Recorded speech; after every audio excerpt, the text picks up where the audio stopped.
I now call this meeting of the Amateur Detective Club to order. I'm Tyler Riley, cop and a half. I'm Melissa Meli, the spy. And I'm Tristan Miller, the sleepy sleuth. I'll explain later. Today's show is brought to you by Audible. Audible is offering our listeners a free audiobook with a 30-day trial membership. Just go to audibletrial.com/ADCpod and browse the unmatched selection of audio programs. Download a title free and start listening. It's that easy.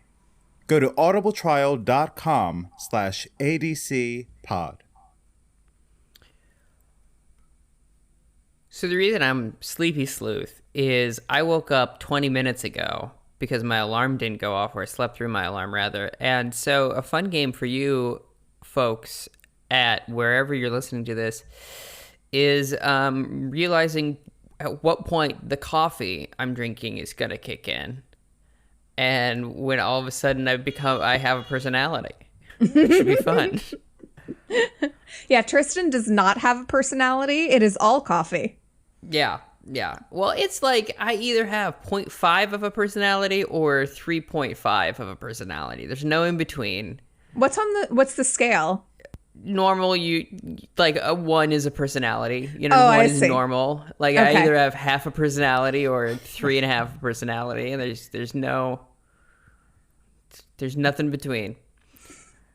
Great. So 0.5 to 3.5 in just one cup of coffee. That's impressive. And that's the magic of Folgers, folks.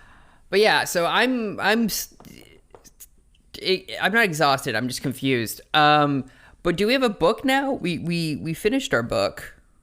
Oh, on Audible? Oh, to recommend. On Audible, Okay. yeah. Do we have a book to recommend the folks? Fine folks at wherever. I have one that I just downloaded that a lot of people seem to be reading that I don't know what it's even about. Oh, And I'm the finding Bible. it's the Bible. Oh, boy. A lot of people are reading the Southern Book Club's Guide to Slaying Vampires by Grady Hendrix. I've heard of this. Yeah. Yeah, I downloaded that.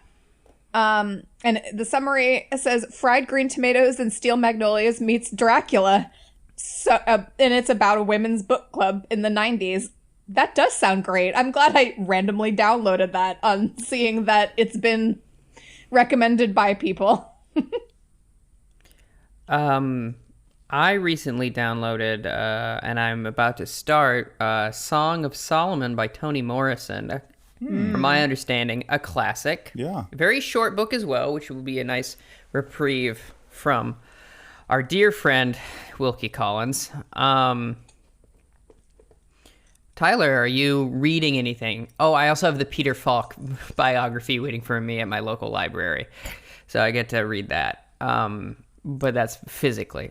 Are you reading anything? I know you don't like the audiobooks. Yeah. I am trying to make my way through the Cemetery of Forgotten Books series. What is that? It's on our list, like that one list that we have. Okay. It's a mystery book by Carlos Ruiz Zafón. There are 4 books in the series, and they can be read out of order. Oh, cool. Which I find really interesting. Like, you don't have to read it in the order that it was published. You can kind of just pick your own adventure. Nice. That makes me very nervous. Same here. Really? Yeah. So I'm planning to read them in order, but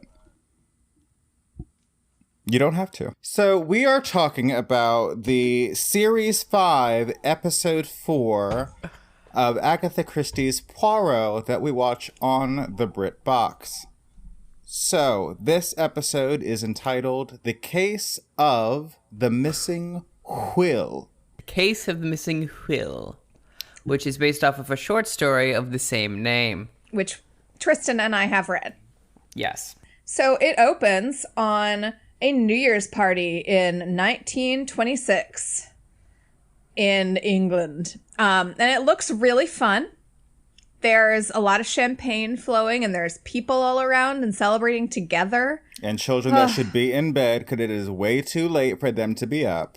And they are at the banister I hardly know are looking down at the party. Yes. And so we're following a character, an older character named Andrew. And he, for some reason, on New Year's Eve decides that it's a great idea to talk about his updated will.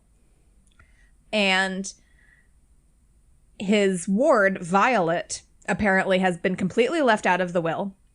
And there is a lady who is about his age, whose name is, I eventually wrote it down, Campion, Ms. Campion.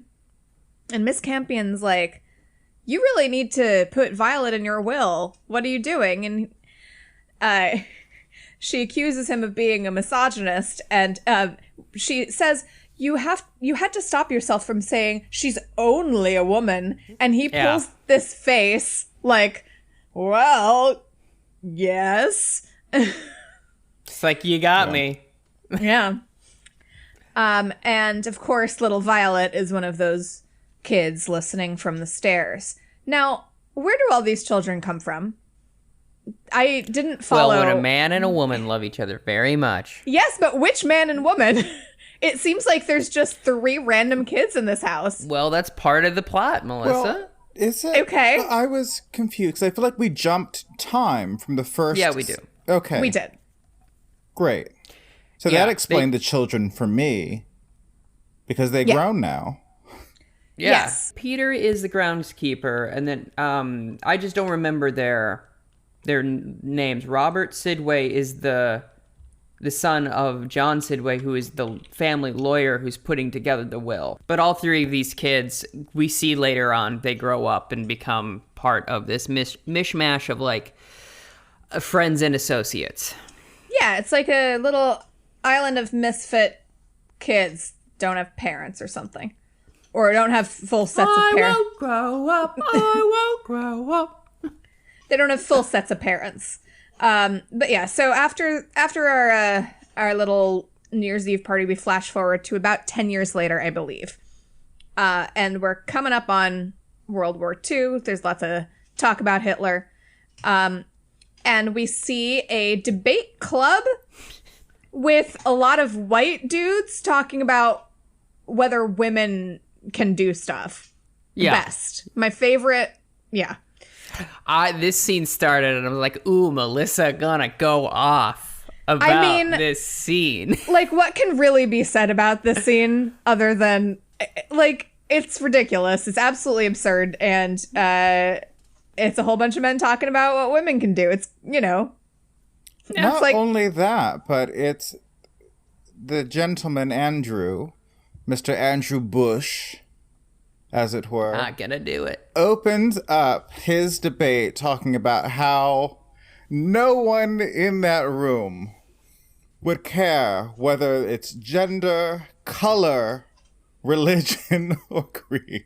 Yep. Mm-hmm. Everyone treats everyone with respect. And I was like, sir, do you watch this program? Do we all watch Agatha Christie's Poirot? Because I can unequivocally state that women and people of color are treated rather poorly. It's like everyone right now saying the whole argument of, like, we don't have a race problem in this country. Yeah. I was going to say, like, I don't know if you know this, Tyler, but, all race relation issues ended when we freed the slaves. Like, since then, we've been 100% fine. I don't know if you know this. No. Barack Obama was our reparation. That's right. Barack Obama. We can't be a racist country. We had a black president. Y'all got reparations vis-a-vis drone strikes. Oh, boy. That was in my draft, and at the secret black people meeting, they told me to take it out.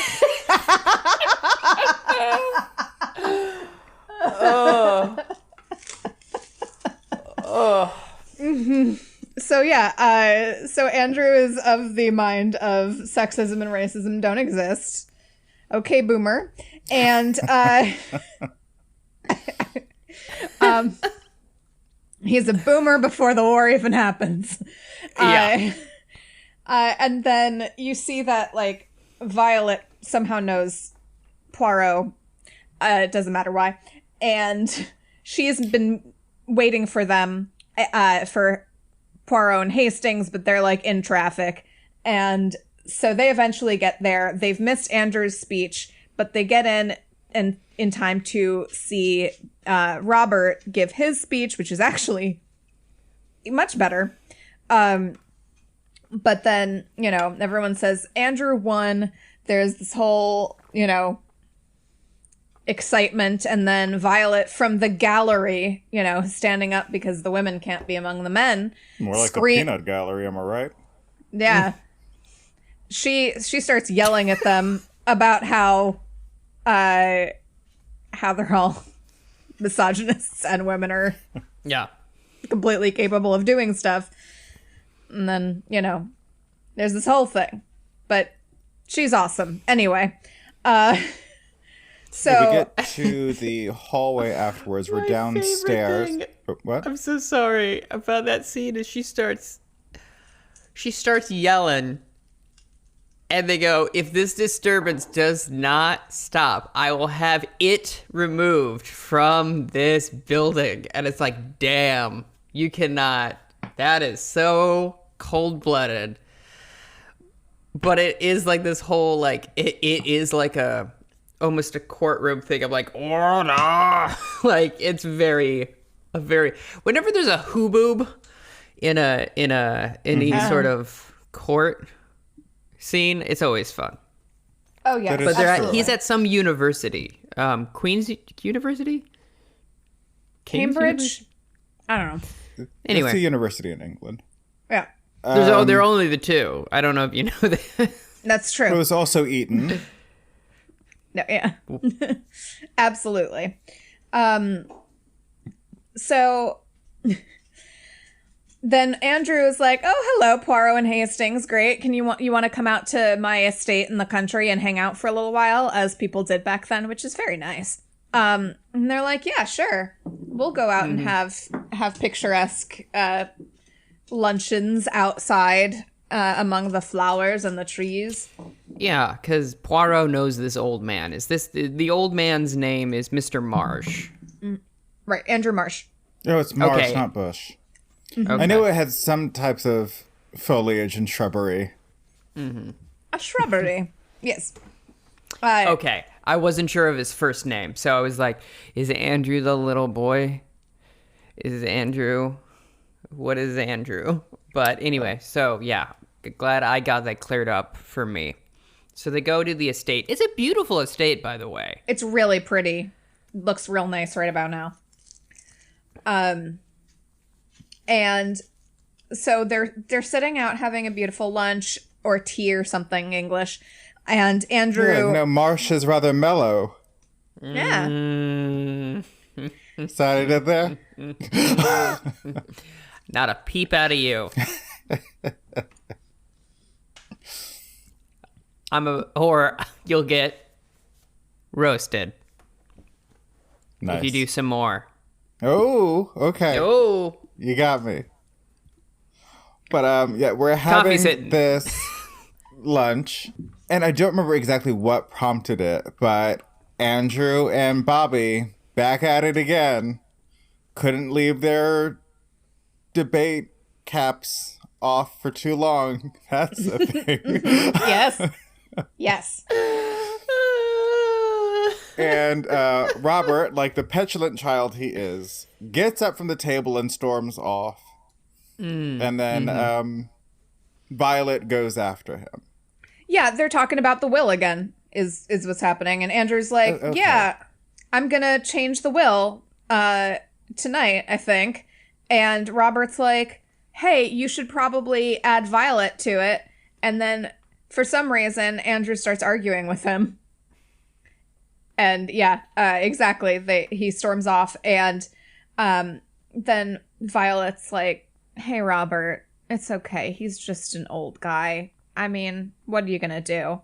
And they seem very cozy, like they're an item, which is why I was initially confused about their upbringing, because I'm like, they're not related, are they? Please? I mean, even still, that may not have been a problem for this particular group of people at this time. I'm just going to put that out there. I mean, yeah, they definitely, cousins were not as much of a problem, but brother and sister might have been. But, you know, we don't want to I feel like they were hopscotch definitely situation. like raised as like siblings or like very close cousins, but it was stated that she is his ward, like in that Right. he is like her guardian. But from there, it's nighttime. Oh, this actually isn't important, so sorry. Young soldier, Peter. Peter's been a young soldier, and he comes back.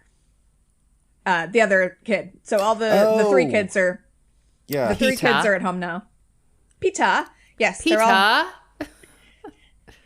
they're all home now. But yes, now it's night. Now it's nighttime. Mr. Marsh comes into Poirot's bedroom, and he's like, well, I'm dying. And Poirot is like, oh no. And he's like, I'm leaving everything to Violet in this new will. And he's like, okay, why are you telling me this? And he's like, I want you to be the officiant, to be the witness. And he's like, I would gladly do this. Because they're old buddies. And then he gets a phone call. Mm-hmm. And then he's like, who's calling at this hour? And then we see him go, really? Now? And then he leaves for this, like, I can't remember what structure, what they call it. It has a real... essentially a stable. Yeah, it's some sort of weird, fancy-looking thing. Yeah, it's like a stone... there's a building, and it has, like, a stone facade, and, like, there's, like, a covered... It looks like a little, you know, cave has been carved out of the building. I can't think of the proper word for anything right now. And An there's alcove? an alcove, and there's like a bench in it. It looks very creepy. It's like if you were going to go out at night and encounter a ghost, that's where it would be. Or if you're going to go out at night and encounter a murderer, probably also there. And turns out that's more or less what happens. We cut to the next day, and Mr. Marsh is deceased. The sergeant's like, he died of natural causes, it looks like. I can find no evidence. And Poirot's like, well, let me look. And he's like, dang. Yeah. Nor I, but something doesn't feel right about this, so he begins to investigate. Right. But the doctor who, in the original will... was going to, Pritchard. yes, and he looks like a character from the Disney The Wind in the Willows. The tall, like the mole, not the mole. I don't know her. The rat. I have no idea what you're talking about. I know what you're talking about. Yeah, he looks like the rat, I believe, or the mouse from Wind in the Willows. I think I don't know, some sort of animal. I think he is a mole. Yes, Gary. Mr. Toad is a mole, but it's one of his buddies that I'm thinking of. Okay, then I'm thinking about somebody else. But he also looks like from also Disney's Atlantis. He looks like the guy that liked to blow things up. I haven't with seen the Atlantis. mustache. Oh, yeah. Oh. You haven't seen Atlantis? You should. Correct. Yeah. Oh, shining gem in that period of Disney films. Yeah, Chris Yeah. Summers on point as always. I do have to see that. But Had yes. the biggest crush on the demolitions expert in that film growing up. That Fantastic. tracks. Yeah. Short and spunky. Yeah. I love a thick woman that is most definitely a lesbian. Okay. So Violet, yes, Violet and Hastings are the ones that discover the body. But yes, the doctor has said that it is known that he was going to get all the money in the will, and he's like very quick to be like, oh, died of heart failure and done. No need for an autopsy. Everything's fine. And that's part of why Poirot's like, So yeah, looks very suspicious, because if the doctor knew that Poirot was going to change his will, then there's motive right there. Yeah. But so they all decide that they're under the weird extenuating circumstances. They're all going to grab that will and do a reading of it before the funeral happens. And they all convene and for some reason have not checked to see if the will, like they don't get it out beforehand. We've all been there. Well, I mean, yeah. To be fair, though, like, how often would you, like, check for your will to make sure it's in the spot where it's supposed to be? That's a good point. Yes. Yeah. I also did completely forget the title of this episode for some reason as I was watching it. And so I was pretty surprised when they opened it and the will wasn't there. Oh. It's easy to forget, It's a missing will. And unlike Yellow Irises, where we had yellow irises in every scene. Yeah. Oh, boy. So there's a whole kerfuffle because the will is missing. But after that whole debacle happens, the doctor tells Poirot he thought that Andrew had a son.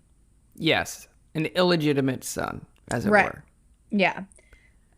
So basically, find the son, find the killer is the philosophy we're going with. Yep. And so Poirot goes to investigate the groundskeeper because she has a son, Peter. And he's like, you were very close, right? And she's like, yes. And he insinuates that Peter is Mr. Marsh's son and almost gets hit by a shovel from her husband, who just full on is about to whack Poirot in the face with a shovel, and Hastings has to stop him. Yeah, because he gets offended. But it turns out that they emigrated from Australia because Mr. Marsh was in Australia for a while and brought them along with. And Peter has a very funny moment where he's like, he goes, "Shut up, Dad. If I can get some money out of this, I'd love it," basically. I mean, and he's not wrong. Yeah, not at all. And, because, money is everything, it turns out. If we learned one thing from Woman in White, it's money is everything. If it's one thing I learned from rap music, it's all about cream. Cash rules everything around me. And the groundskeeper is like, well, he was... Mr. Marsh went away, and so he was born during that time, so he was conceived during that time, couldn't possibly be his son, now could it?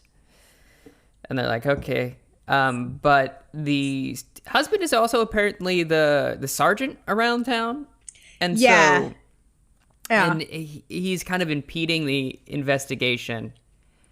And so, yes. Poirot is like, I will have to go above your head. And then it cuts to a car rolling up, and I literally went, Jap! In my notes I have Jap with like 5 exclamation points. He just rolls up, and he gets this great like hero shot introduction. He opens the car, and he's like, and I'm here. It's so good. We need a music drop for Jap showing up. Think y'all know what it is. The theme song to Just Jap? You know it. Yes. Get a remix, a dubstep version of Just Jap. Perfect, Tristan. I'll be expecting that by next week. Oh, I will disappoint you. Coming up next on number 4, it's the theme song from Just Jap, and then afterwards, Scruff McGruff's I Got a Girl. What? Okay. So Jap goes to the murder scene and immediately finds a little vial of, some substance that they haven't identified yet. And he's like, hey, what's this? This seems suspicious. And everyone's like, that wasn't there, I swear. He's like, well, all right, I found it real easy. So, which is really cool. Yeah, it's really funny. So it's later revealed that like it wasn't there before and it was planted. then planted there. Like, of course, but it was fun. It's funny. It's a good moment. So Jap does a little bit of investigating. Turns out it's insulin. So he has like a prick, like a needle prick in him, Andrew. So clearly that is how he was killed. Yes, and it's funny that... Oh, go ahead. No. And it's funny that the vial was found in the walls, because that's insulation, not insulin. Oh, boy. Uh-huh. Oh, boy. So okay, so there was another important thing, though, in that scene. Great. And that is, Poirot is like, well, Dr. Pritchard was on site. And Jap goes, Dr. Pritchard? And he's like, yes. Mm-hmm. Yeah. He goes, well, don't tell anyone I'm in the neighborhood, okay? And Poirot's like, all right, okay. And then he sends the vial with one of the bobbies to get it analyzed. Right. So after all that analysis, Jap rolls up and surprises Dr. Pritchard and Poirot and everybody and is like... At the funeral. Yeah, at the funeral. And we get the dopest remix of the theme done on a pipe organ. It slaps so hard. It's the dopest. I was absolutely stoked. Amazing.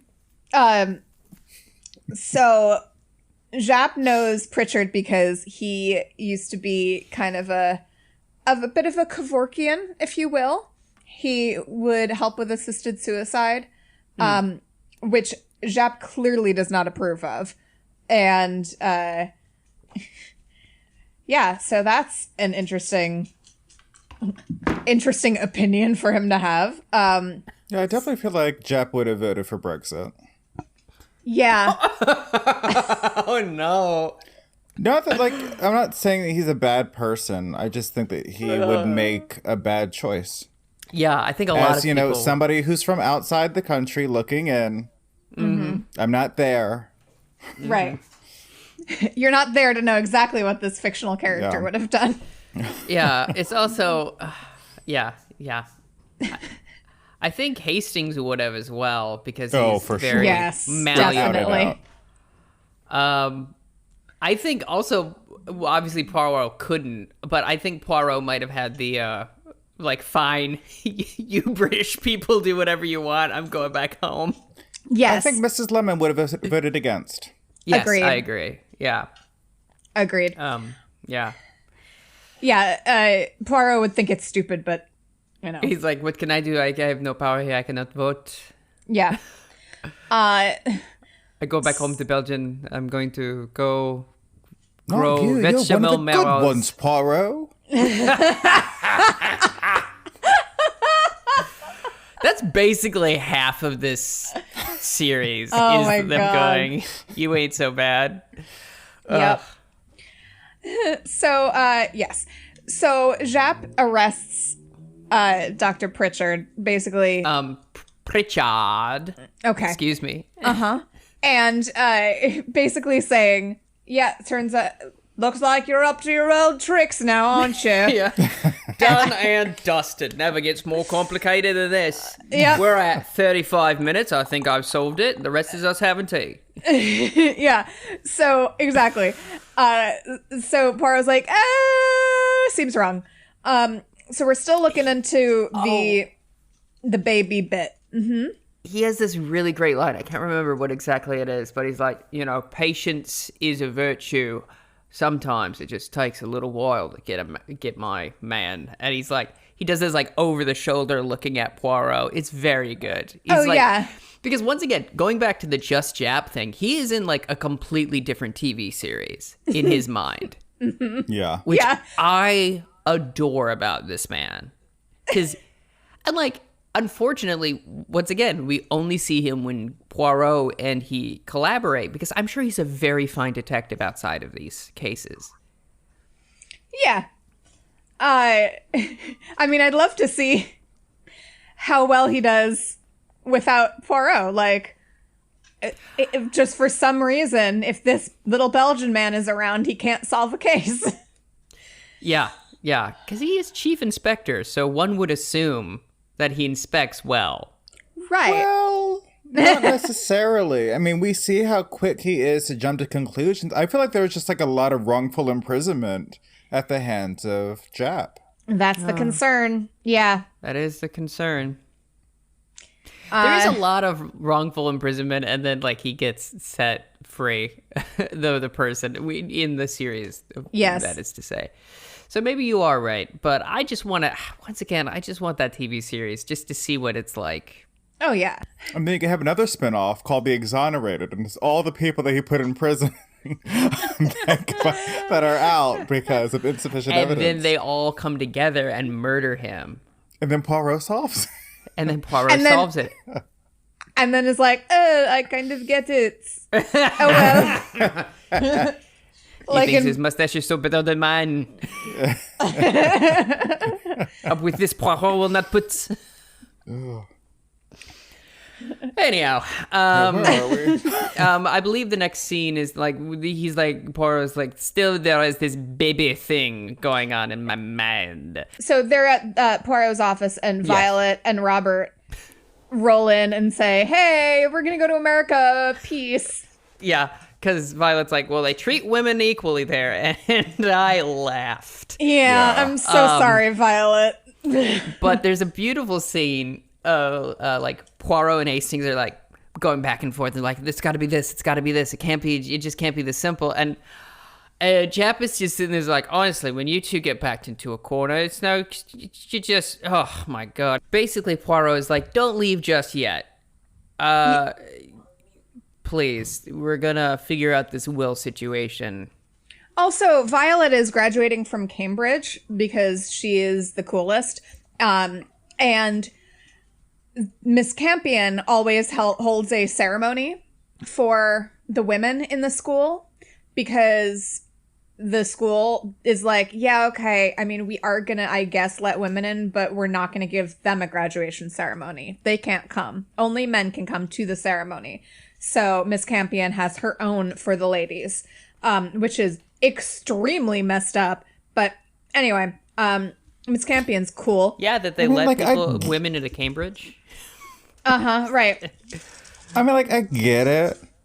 But, like, I wish there wasn't a graduation ceremony, period. It's just sitting and then walking across a stage and then leaving. It's just like, oh, God, there's so many other things that I could be doing, like looking for a job with this useless degree. I mean, that's fair. There's something that can be said for ceremony, though, in certain cases. And especially, yeah, I really respect this thing that Miss Campion does because, like, it is a way to, you know, really commemorate in front of a lot of people these accomplishments, and especially for women at the time, you know, it was an even bigger deal than it might be today. So Poirot basically is like, hey, you don't want to miss that, do you? She's like, all right, fair, I guess not. So they do stick around. And then we see at some point a meeting between someone and who gets shoved down the escalator? That's Mrs. Campion. Okay, yeah. Mrs. Campion, and she's like, I'm gonna go speak to Poirot. She sounds exactly like Inspector Jap. They're distant cousins. Yes, they're cousins, if you can believe. And that makes it okay. Their secret love. No. So, and then we see, it's not Peter, it's the other boy. Robert. Cheekbones. Robert. Mm-hmm. Who has expressed to somebody else that he thinks that he might be the son in question. And he sees her say that, and then we have a very dramatic zoom. And then in the next scene, Mrs. Campion gets shoved and takes a tumble down an escalator, goes to the hospital, and is concussed. Yes. Because our trio shows up, and they're like, we need to speak to her. And the doctor's like, I'm sorry, Mrs. Campion cannot be bothered because she has a concussion. And Miss Lemon is there too. And she goes, she's a miss, not a Mrs. Right. And then he's like, and they're like, what's going on? And it turns out that she had a baby. Yeah, he can tell that she gave birth via C-section, which I guess he didn't really need to reveal that part. But he can tell by examining her that she has had a baby in her life. Well, to show that he's been decent. You know, he's not looking at her bits. I guess. So then, you know, the whole suspicion is like, well, maybe the mother of this child in question of Andrew Marsh is Miss Campion. They were pretty close, right? So we do get the ceremony for the Cambridge degrees, and we get to see Violet get hers. It's very cool. And then Poirot basically puts everything together. Yep, and we should take an ad break. Exactly.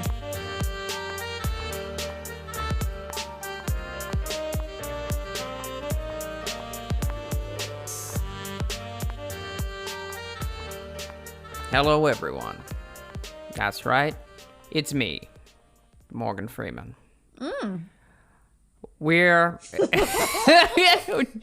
Tyler, despite what Tyler's face suggests, it is truly me. I have a cold. And that's why I sound maybe a little different than you remember. In fact, my cold is so bad, I'm gonna leave it to somebody else. My good friend Werner Herzog. He's here to tell you all about the Scavengers Network. Yes, that is correct. I want to tell you all about the Scavengers Network. It is a great combination of various forms of media spanning different narratives, including ghost things, haunted things that will bedraggle and scare your soul, including spooky spouses and insanely haunted. You can also listen to people thirst and get too horny about historical figures in historical hotties. A very fun podcast that I would love to be featured on someday. I can't wait to tell Whitney and Lindsay that Werner Herzog wants to be on their podcast. Please, podcasting is a complicated profession. Wouldn't you agree? And with that, I am going to head back to my home and work on my next project. I'm going to pass it over to my friend David Lynch to talk about the merchandise. Oh boy. That you can purchase. Hello, everyone. It's me, David Lynch, and not another person whose voice sounds almost exactly like I'm leaving. This isn't working out. I'm gonna pass it off to my friend, the ghost of Paul Lynde. That's right. You can go to teespring.com and figure out if you want to order some merchandise to wear or drink from. It's fine. Just do whatever you want. I'm in hell! And before you go to hell, you can follow us on social media. At ADC Pod is our handle on Twitter and Instagram, and Facebook.com/ADCpod will get you to our Facebook page. We also have a Facebook group that you can ask to join if you answer the questions. And that is called The Amateur Detective Club. Just give a little search for it and you'll find us. Make sure to rate, review, and subscribe to the podcast. And if you're going to rate it 5 stars. And if you're not going to rate it 5 stars, wait until you want to. Oh, hello. Oh, hello. I am Tyler Riley from the Amateur Detective Club Oh my goodness. podcast. He's here. I am here today to talk to you about a very exciting opportunity for those of you with money, that is. Amateur Detective Club has a Patreon, and for as low as $1 a month, you can receive access to bonus episodes and content. For $3 a month, you can receive early access to the shows, plus the bonus episodes and content. That's pretty cool. For $10 a month, you can place an ad for you or your business during the show. Probably the ad break. Definitely the ad break. Visit patreon.com/ADCpod. I'm going to be spending so much time processing Tyler Riley's impression of Tyler Riley. You did a very good job, son. I'm very proud of you. As is required by law, we must say once an episode, butt soup. Yeah. I'm going to say it again because I enjoy it this time. Butt soup. And let's get back to the show.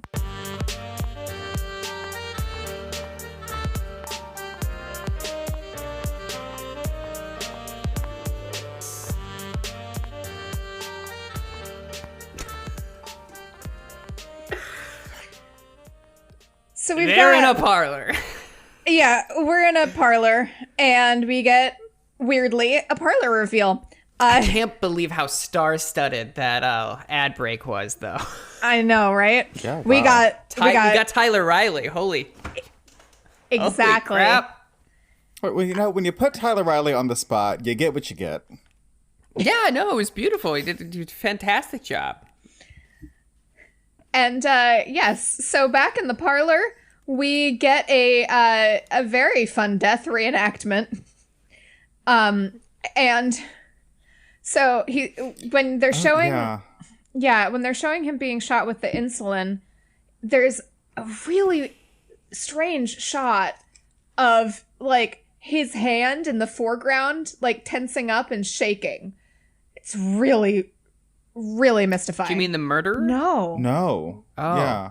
Yeah, it's Andrew. You see his hand like for a good 15 or 20 seconds just shaking in the foreground of the shot. It's really strange. And also the strength of that needle. Because it has to go through 2 pieces of fabric and then break the skin. Well, as we all know, it takes less than a pound of pressure to break skin. Well, yes, but you also have a suit jacket, probably a shirt underneath that, and then skin. Yes, and then, I agree. You know, he's struggling against the person, so the fact that it doesn't break, I'm just saying it's a very sturdy needle. They don't make them like they used to. That's right. Costs too much to make them like they used to. Big Pharma at it again. Oh boy. Cutting corners where they shouldn't be. So Miss, we do find out Poirot has figured out very easily, Miss Lemon helps him, that that was a good sentence, me. But yeah, they go to find records, and Miss Lemon's pretty easily able to figure out who the child is. But Poirot leaves it a mystery in this to see the reactions. So it turns out Miss Campion is indeed the mother of this child. And so Poirot accuses Robert, and then the nurse, whose name I have forgotten. What is it? Are you talking about Mrs. Sidaway? Yes. Yes, the lawyer's wife. Yeah. Miss Sidaway, who was a nurse for the kids at one point, I believe. Yeah. Oh, yeah. That kind of nurse. I'm sorry. Yeah. She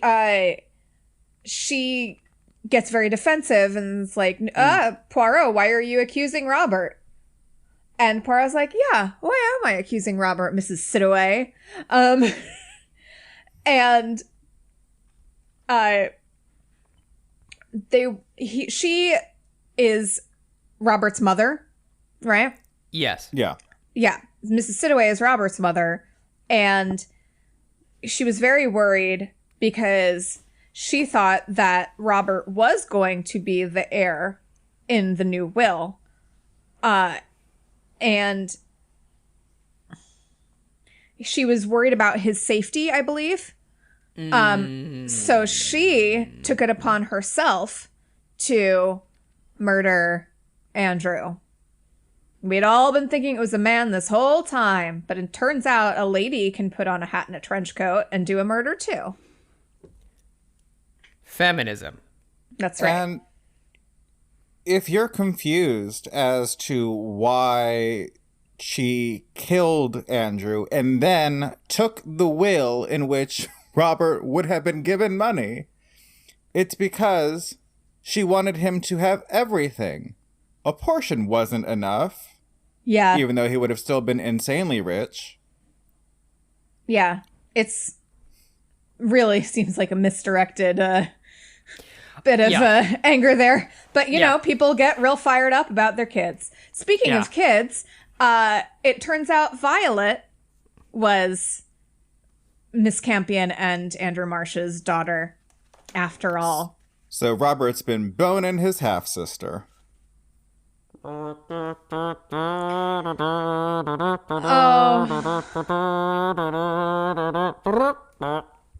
Oh, yeah, I guess that does make that true. Yep, see, this is why I was worried about it the whole time. Mm-hmm. God, I get worried about incest. If you have that feeling in your stomach, you should always be worried, because that's most likely what's happening. Yeah, that incest gut check is usually incest spot on. Instinct. Yes. Mm-hmm. New from Dewar. I remember watching the movie Warcraft, which is based on the online video game World of Warcraft. And there's a brother and sister in that movie that have so much tension. So much sexual tension that they keep having to say, "And you're my brother." Yeah. Yes, and you are my sister. Like the tension is so palpable between these two actors that they have to keep reminding people that they're brother and sister, and it's not going to happen. Yeah, there are a couple of characters in Star Trek Picard who are brother and sister, and it's like, why am I picking up a sexy vibe between the two of you? It's because the actors are boning outside of the show. Not necessarily.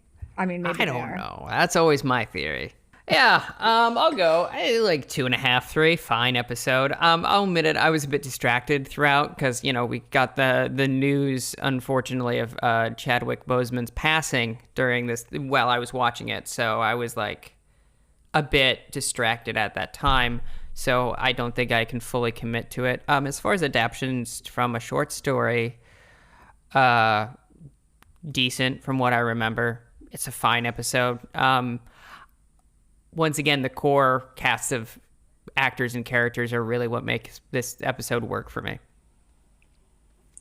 I'm actually going to give it... I watched this a little bit earlier in the evening, fortunately, so I didn't have the same experience that Tristan did as far as news goes. But I actually thought it was pretty solid. I'm going to give it a 4.